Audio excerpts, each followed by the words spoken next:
Assalamualaikum warahmatullahi wabarakatuh. Baiklah, pada pembahasan kali ini kami dari kelompok satu akan membahas tentang pseudocut dan flowchart.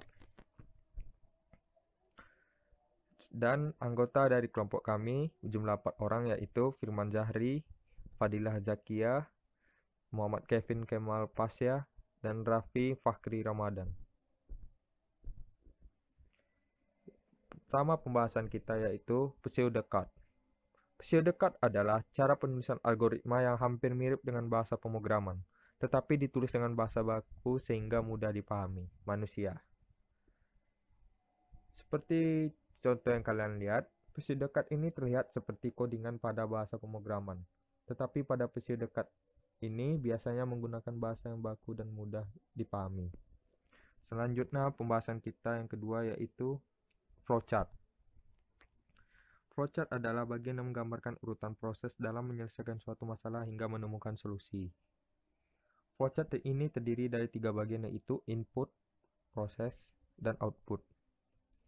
Jadi di flowchart ini ada input yang diibaratkan sebagai masalah. Setelah itu masalah tersebut masuk ke tahapan proses dan jika sudah diproses nantinya akan mendapatkan solusi yaitu berupa output. Di flowchart ini terdapat beberapa simbol secara umum, yaitu terminator, input atau output, decision, dan proses. Sebenarnya simbolnya lebih dari ini, cuman yang diambil hanya yang terdapat secara umum. Hanya 4 ini. Terminator. Terminator digunakan sebagai permulaan dan akhiran dari flowchart. Input atau output ini walau memiliki simbol yang sama tetapi memiliki fungsi yang berbeda.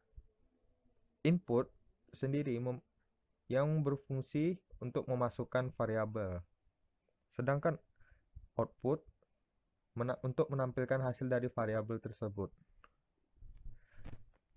Decision adalah kondisi yang digunakan jika algoritmanya memiliki pilihan ya atau tidak. Dan yang terakhir dari proses adalah pengolahan dari suatu masalah tersebut. Untuk lebih jelasnya, kami akan tampilkan contoh berikut. Untuk membuat pseudocut, di sini kami menggunakan Visual Studio, sedangkan untuk membuat flowchart-nya, di sini kami menggunakan Raptor. Langsung saja kita buka Visual Studio. Contoh yang kami ambil adalah menentukan bilangan genap dan ganjil. Menentukan bilangan genap dan ganjil. Oke, tahapan yang pertama kita masukkan bilangan. Berarti kita bikin input kan bilangan. Oke. Selanjutnya kita pakai kondisi jika, berarti kita pakai if. Syarat dari bilangan genap apa? Berarti sisa pembagian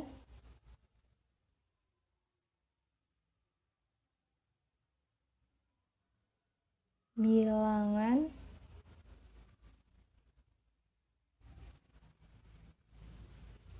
dua sama dengan 0.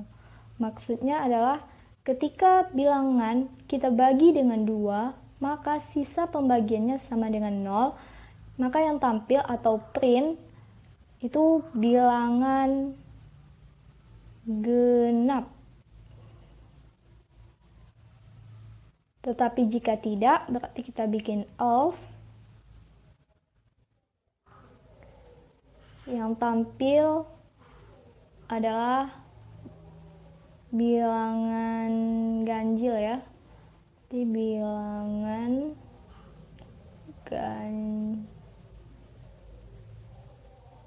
ganjil. Oke.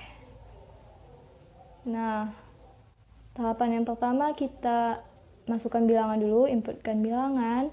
Kemudian kita cari tahu syarat dari bilangan genap. Agar kita tahu mana bilangan genap, mana bilangan ganjil. Syarat bilangan genap adalah ketika bilangan kita bagi dengan 2, maka sisa pembagiannya itu sama dengan 0. Nah, ketika memenuhi syarat itu, maka yang akan tampil adalah bilangan genap. Tetapi jika tidak memenuhi syarat di atas, maka yang akan tampil adalah bilangan ganjil. Paham ya?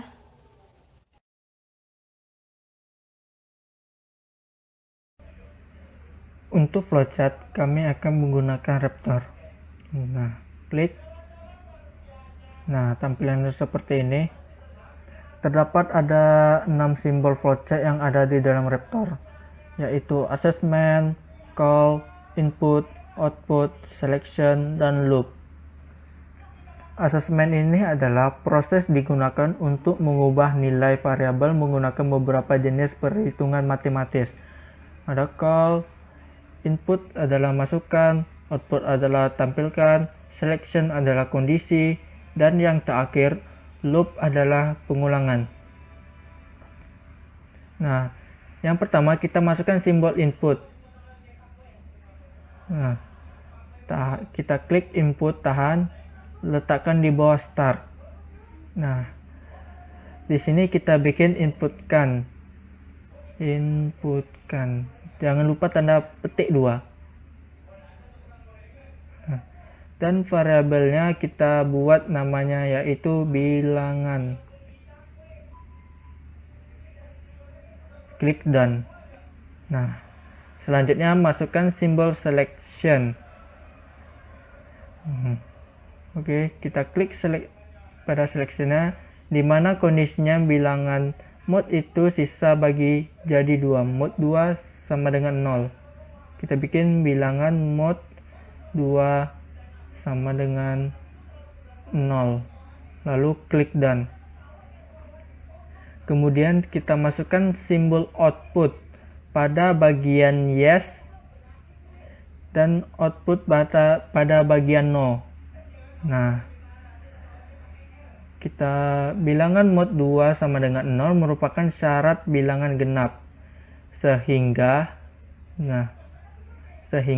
pada bagian yes kita bikin bilangan genap.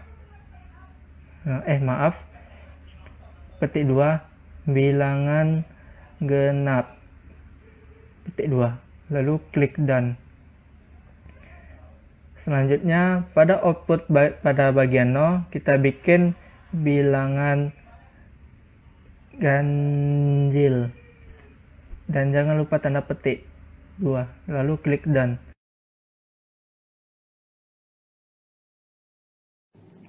Sekarang kita coba inputkan angka 4.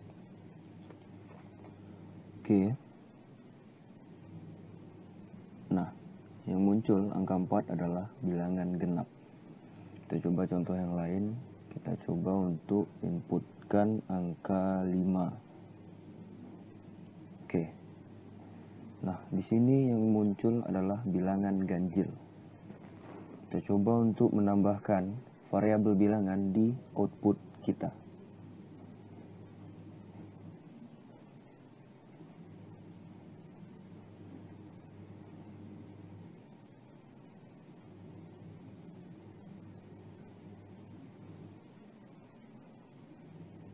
Oke, sebelumnya kita save dulu ya.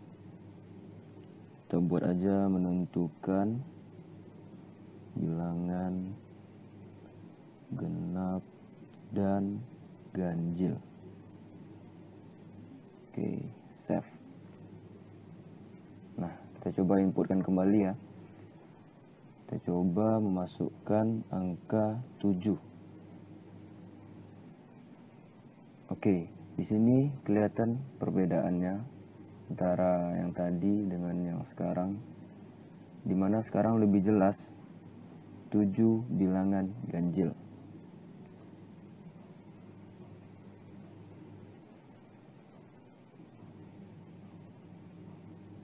Nah, kita coba inputkan kembali. Coba angka 0.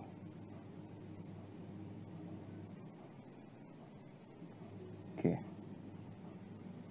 Nah, di sini angka 0 adalah bilangan genap.